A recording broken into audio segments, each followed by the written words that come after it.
Hello Hello， 胖妮儿来喽！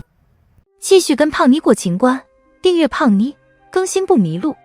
圆明园中，安陵容在甄嬛的安排下唱了一首《金缕衣》，得到皇上、皇后等人的一致好评。当晚，安陵容就被宠幸了，成为后宫真正的小主。但是，安陵容并不是第一次在皇上面前展示歌喉啊。早在温宜周岁宴上，安陵容就曾经唱歌，为甄嬛的惊鸿舞伴奏。皇上当时只是问了她的名字，还没等安陵容把话说完，转眼就忘了。眉庄假孕期间，安陵容也曾和皇上、甄嬛一起去看望她。皇上当时对安陵容很不以为意。这首《金缕衣》到底有什么特别之处，能够助安陵容成为后宫宠极一时的妙音娘子 2.0 呢？皇上在听闻安陵容唱《金缕衣》之前，正与皇后在园子里散步，两人聊的是中元节祭祀。中元节是中国传统节日，也是缅怀故人的日子。在中元节来临前，皇上势必会想到早逝的纯元。这时，与纯元相似的歌声远远传来，的确会给人久违的熟悉感，也会触碰到皇上心底那处最柔软的地方。作为乌拉那拉家族的女儿，喜爱红梅的纯元虽然本性坚毅有风骨，在皇上面前扮演的却是温顺贤淑的角色。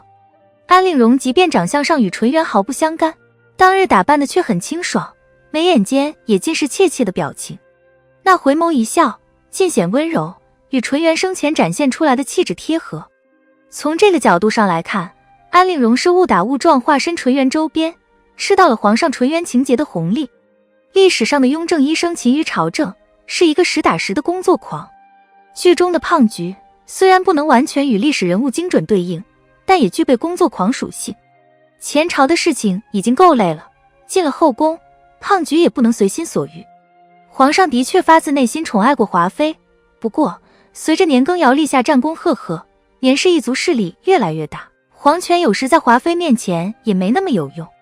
自打甄嬛等人入宫之后，华妃做了很多荒唐事，杀害小福子，勾结于答应和丽嫔，毒害甄嬛，推眉庄落水，这些几乎都是摆在明面上的。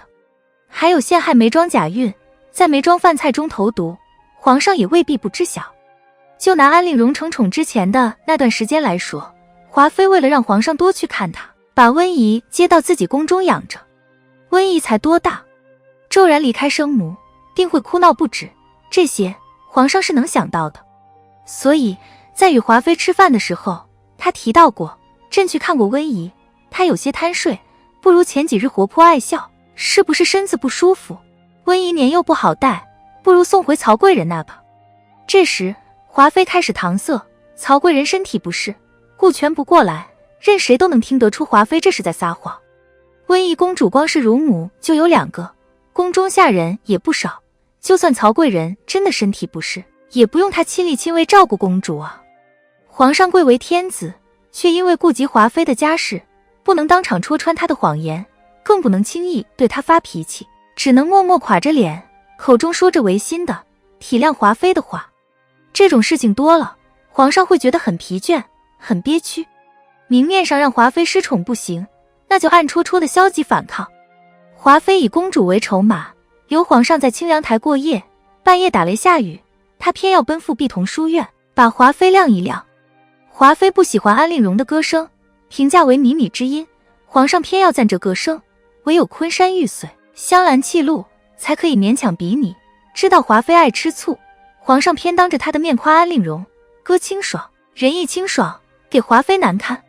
除了惩罚华妃之外，皇上在安陵容面前也的确最能感受到皇权的无所不能，就像弘历在魏嬿婉面前那感觉一样。和甄嬛在一起，甄嬛弹琴，皇上要和词，就算不和词，也需要费心思揣摩她琴声中的含义，想着要怎样评价才好。和安陵容在一起，皇上只需要坐在那里听歌，或者放飞思绪，把歌声当背景音乐，高兴了扔一个苹果，安陵容就已经感恩戴德。哪里有压迫，哪里就有反抗，缺什么就要补什么。这2句话用来解释皇上在那段时间里远华妃而亲安陵容，最合适不过。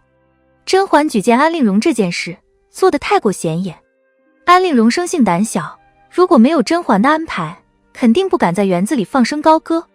而且遇到皇上的时候，他身上还穿着甄嬛的衣服。皇上当然能看得懂甄嬛想要举荐安陵容的心思，同时也看得懂她的举荐背后的谋划。没装备幽禁，甄嬛形单影只，力量薄弱，扶持安陵容是为了巩固自己的地位。对于甄嬛的这一举动，皇上应该是喜忧参半的。他高兴的是甄嬛宽容大度，不像华妃一样爱使小性。他不高兴的是一个不到20岁的小姑娘竟然谋划到自己头上来了。不过说到底，这也不是什么原则性问题。皇上尽管心里有点别扭，但是美人在前，不如顺水推舟，给甄嬛小惩大戒。之前只有3壶裸子带的时候，皇上都会给甄嬛最大最好的1壶，现在有5件浮光锦所制的衣服，皇上都赏给了安陵容。安陵容新得宠的几天，皇上一次也没到甄嬛宫里。但是在木薯粉事件这样的大事上，皇上还是偏袒甄嬛的。不过话说回来，举荐安陵容这件事儿，甄嬛的确有些冒失。